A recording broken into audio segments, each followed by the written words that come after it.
प्रभु यीशु के सामर्थी और पवित्र और प्रिय नाम में आप सभी को प्यार भरा सलाम। Praise the Lord. मैं हूं पास्टर शैनॉन और मैं आप सबका स्वागत करता हूं। आप सभी को जो हमें टेलीविज़न के माध्यम से और यूट्यूब के माध्यम से और जो भी इलेक्ट्रॉनिक माध्यम है उसके द्वारा जब हम को आप देख रहे हो, मैं आप सबका फिर एक बार तहे दिल से स्वागत करता हूं। और आज हम फिर एक बार जीवन की महत्वपूर्ण बातों को सुनने वाले हैं।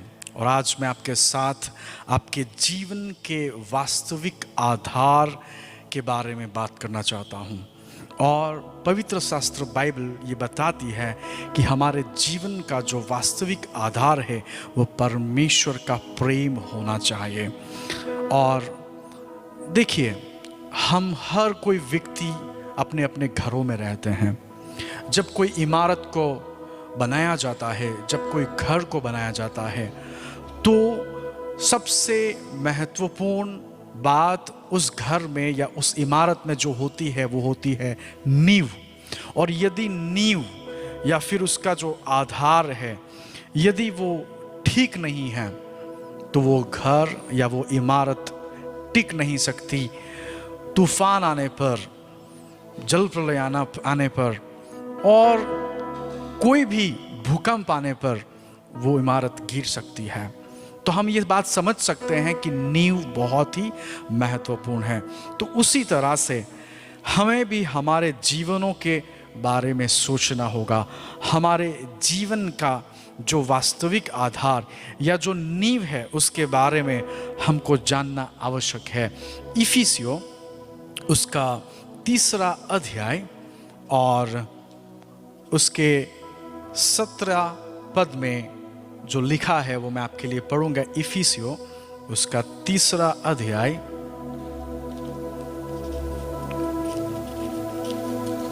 और उसके 17 पद में लिखा है, और विश्वास के द्वारा मसीह तुम्हारे हृदय में बसे कि तुम प्रेम में जड़ पकड़कर और नेव डालकर सब पवित्र लोगों के साथ भली भांति समझने की शक्ति पाओ कि उसकी चौड़ाई और लंबाई और ऊंचाई और गहराई कितनी है। तो हम यहाँ पर देखते हैं कि पौलुस जब इफिसियों को पत्र लिखता है तो कहता है कि आप परमेश्वर के प्रेम में जड़ पकड़कर और नेव डालकर उसमें अपने जीवन को आगे ले जाओ। तो हम देखते हैं कि परमेश्वर का वचन हमें परमेश्वर के प्रेम के ऊपर अपने जीवन को निर्माण करने की सलाह देता है। मैं एक बार फिर दोहराता हूं, परमेश्वर का वचन हमें हमारे जीवनों को परमेश्वर के प्रेम के ऊपर अपना जीवन निर्माण करने का सलाह देता है। और इसलिए आज मैं आपको जीवन के वास्तविक आधार के बारे में बता रहा हूं। और जीवन का जो वास्तविक आधार है वो है परमेश्वर का प्रेम। सारे विश्व में एक प्रश्न पूछा जाता है, वो क्या है? क्या परमेश्वर हमसे प्यार करता है? क्या परमेश्वर हमसे प्यार करता है? कई बार परमेश्वर से लोग भयभीत होते हैं और अस्वीकृति को महसूस करते हैं। कुछ लोग परमेश्वर की प्रति कड़वाहट से भर जाते हैं और वो परमेश्वर के नज़दीक आने को टालते हैं। लेकिन उसका कारण क्या है? उसका कारण हमें पहला यूहन्ना उसका 4 अध्याय और उसके 18 पद में हमें पढ़ने मिलता है। उसका कारण क्या है? क्यों लोग परमेश्वर से दूर जाते हैं? पहला यूहन्ना उसका 4 अध्याय और उसका 18 पद, वहां पर लिखा है, प्रेम में भय नहीं होता। तो हम यहाँ पर स्पष्ट रीति से देख सकते हैं, क्योंकि हम परमेश्वर के प्रेम को नहीं जानते, हम परमेश्वर से डरते हैं, हम परमेश्वर से दूर भागते हैं। हम सोचते हैं कि परमेश्वर हमें हमारे अपराधों और पापों के लिए पकड़ लेगा और हमें सजा देगा। लेकिन आज परमेश्वर का वचन हमें यह कहता है कि हमें परमेश्वर के प्रेम में जड़ डालकर, हमारे जीवनों की नींव डालकर हमारे जीवनों को उसमें बनाना है। तो आप लोग ये बात को समझ रहे हैं कि परमेश्वर के प्रेम को जब हम जानते हैं तब हम हमारे जीवनों से उस भय को दूर करते हैं। मनुष्यों का जो प्रेम होता है वो सीमित होता है, और हमारी समस्या यह है कि हम परमेश्वर के प्रेम को भी मनुष्यों के प्रेम की तरह देखते हैं। मनुष्यों का जो प्रेम होता है वो सीमित होता है, शर्तों पर आधारित होता है, परिस्थितियों के आधार पर कम या ज्यादा होता है। लेकिन ऐसा परमेश्वर का प्रेम नहीं है। और आज मैं आपको परमेश्वर के उस प्रेम के बारे में बताना चाहता हूं। और कई बार हम जब मनुष्यों की दृष्टि से परमेश्वर के प्रेम को देखते हैं तब हम अपने आप को धोखा देते हैं, क्योंकि हम प्रश्न पूछते हैं कि यदि परमेश्वर मुझसे प्यार करता है तो फिर मैं दुखी क्यों हूं? यदि परमेश्वर मुझसे प्रेम करता है तो क्यों मेरी नौकरी चली गई, क्यों मेरे धंधे में खोट गई, क्यों मैं बर्बाद हो गया, क्यों मेरा विवाहित जीवन खत्म हो गया, क्यों मुझे मार देने वाली बीमारी हो गई, क्यों मेरे साथी मुझे छोड़कर चले गए? क्या सही मायने में परमेश्वर मुझसे प्यार करता है? क्या वो मेरा अपराधों और पापों को क्षमा करेगा? और देखिए, जब हम इस तरह से सोचते हैं तब हम परमेश्वर के प्रेम के ऊपर शक करते हैं, और हम अय्यूब के तरह सोचते हैं। जैसे अय्यूब, उसके जीवन में जब संकट से घिरा हुआ था तब अय्यूब क्या कहता है?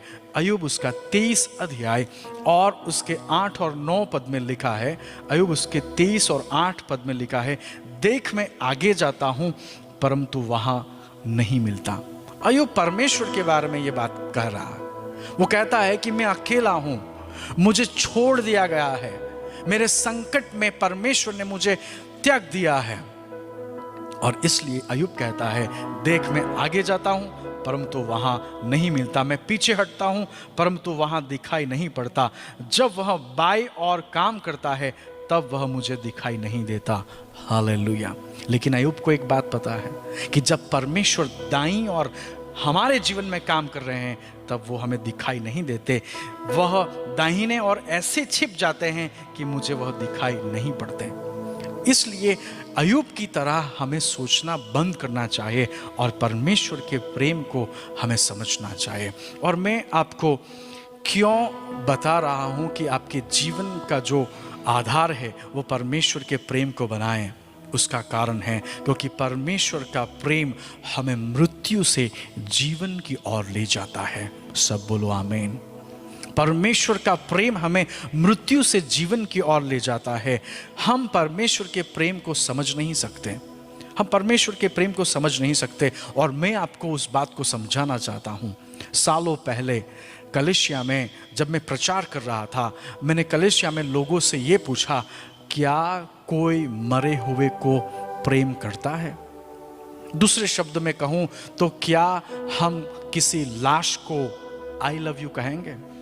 क्या किसी लाश को मैं तुझे प्यार करता हूं ऐसा हम कहेंगे? जी नहीं, ऐसा संभव नहीं। लोग हंसने लगे, लोग ये सोच रहे थे कि शायद मैं कोई जोक्स कर रहा हूं। नहीं, लेकिन ये बहुत ही बड़ा प्रश्न है और गंभीर प्रश्न है। लेकिन आज मैं आपको उस व्यक्ति के बारे में बताना चाहता हूं जिसने मरे हुओं को प्रेम किया। और वो मरे हुए कौन थे वो भी आप जान सकोगे। तब आप सोचोगे कि नहीं, परमेश्वर के प्रेम के ऊपर जरूर से मुझे अपने जीवन को बांधना चाहिए, उसे निर्माण करना चाहिए। हम पढ़ते हैं इफिसियों उसका 2 अध्याय और उसका 4 और 5वां पद। इफिसियों उसका 2 अध्याय उसका 4 और 5वां पद। यहाँ पर लिखा है, परंतु परमेश्वर ने जो दया का धनी है। यहाँ परमेश्वर की पहचान दी जाती है। यहाँ पे लिखा है कि परमेश्वर दया का धनी है। संसार में चले जाए, लोग पैसों के धनी हैं, संपत्ति के धनी हैं, लोगों के पास बहुत सारी ऐसी चीजें हैं, उसके वो धनी हैं। लेकिन परमेश्वर के बारे में यहां पर लिखा गया है कि परमेश्वर दया का धनी है। हालेलुया। परमेश्वर दया का धनी है। अपने उस बड़े प्रेम के कारण देखो, इफिसियों को जब पौलुस ये पत्र लिखता है तो वो कहता है कि परमेश्वर अपने बड़े प्रेम के कारण, बड़ा यानी कितना बड़ा, कोई उसे नाप नहीं सकता। और यहां पे लिखा है कि उसके बड़े प्रेम के कारण जिससे उसने हमसे प्रेम किया। वाह, बड़े प्रेम के कारण, और वो जो बड़ा प्रेम है उससे वो हमें प्रेम करता है। मैं आपको ये बात को समझा रहा हूं कि क्यों हमें परमेश्वर के प्रेम के ऊपर हमारे जीवनों को निर्माण करना चाहिए, क्यों परमेश्वर का प्रेम हमारे जीवन की नींव होनी चाहिए। और हम देखते हैं कि परमेश्वर हमें बड़े प्रेम के कारण जिससे उसने हमसे प्रेम किया, 5वें पद में लिखा है, जब हम अपराधों के कारण मरे हुए थे तो हमें मसीह के साथ जिलाया। सब बोलो आमीन। मैंने आपको पहले ही कहा कि परमेश्वर का प्रेम हमें मृत्यु से जीवन की ओर ले जाता है। परमेश्वर का प्रेम हमें मृत्यु से जीवन की ओर ले जाता है, और वो प्रेम ही वो कारण है, वो वजह है कि हम मृत्यु से जीवन की ओर जा सकते हैं।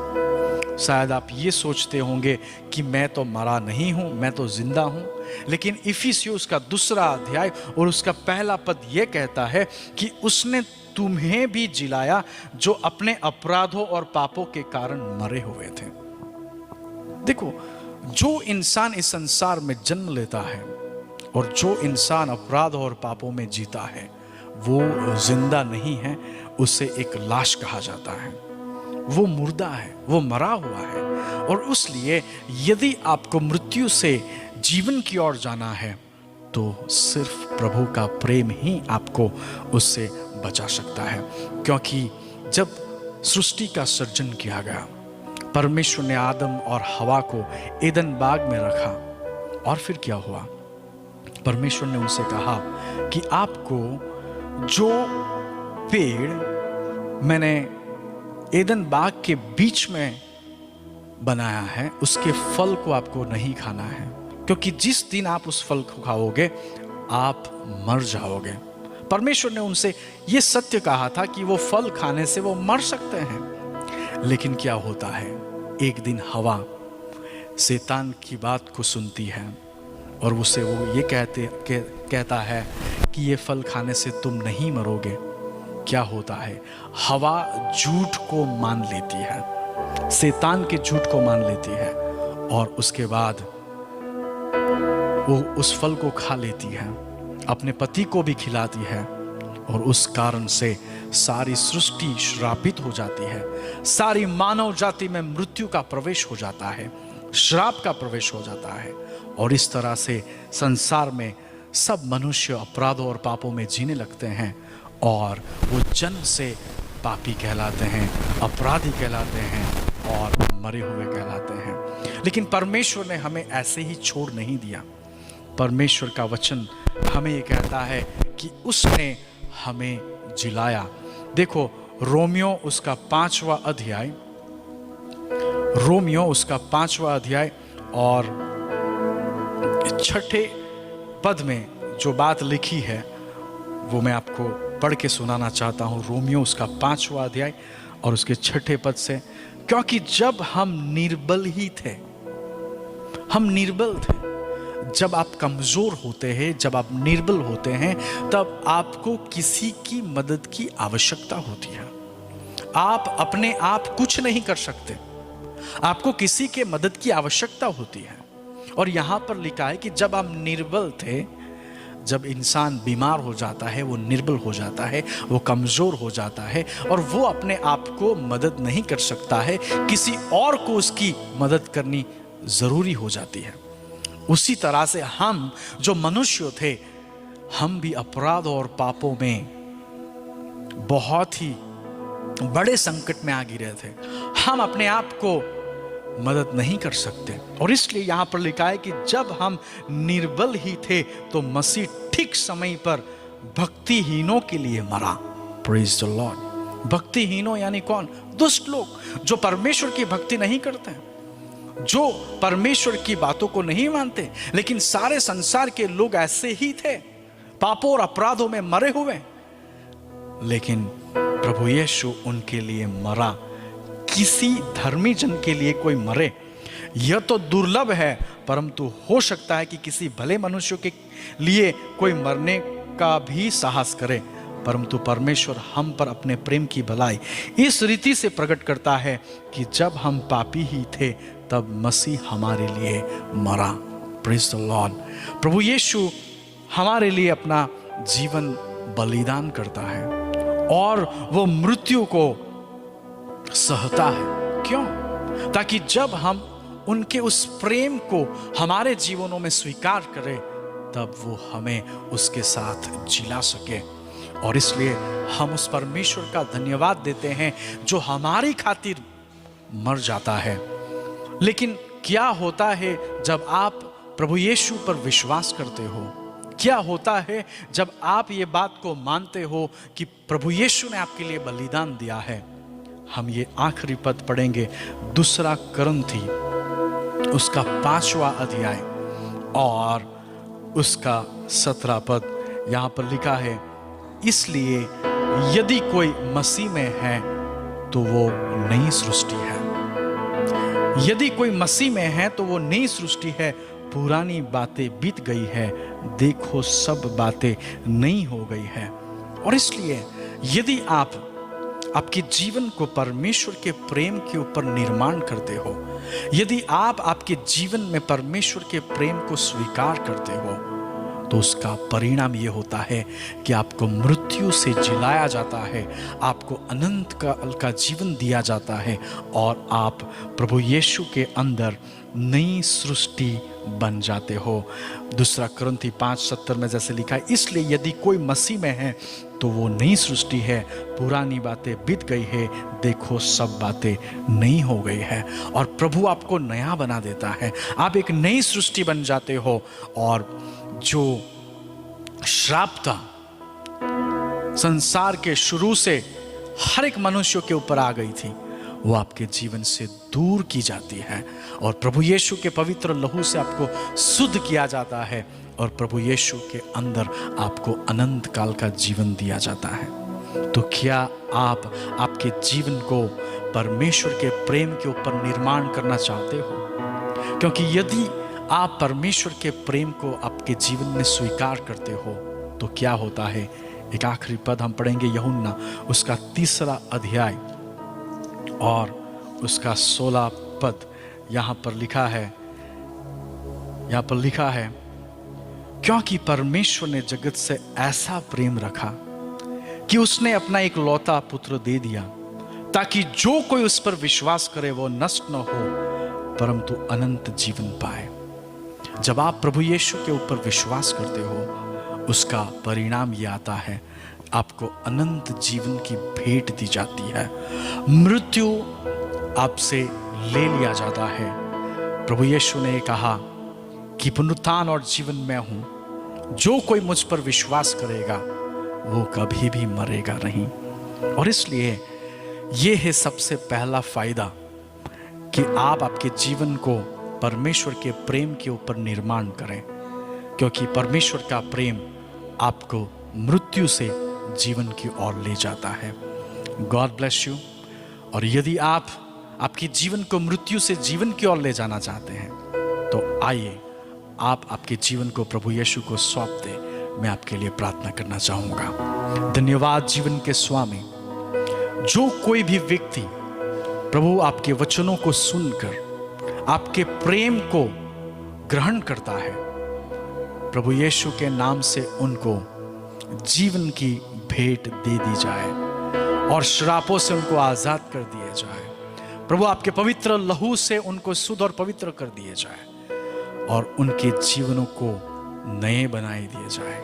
प्रभु आपने हमारी प्रार्थना को सुना है। धन्यवाद करते हुए यीशु के नाम से मांगते हैं, आमीन। Thank you. God bless you. प्रभु आपको आशीषित करें। धन्यवाद।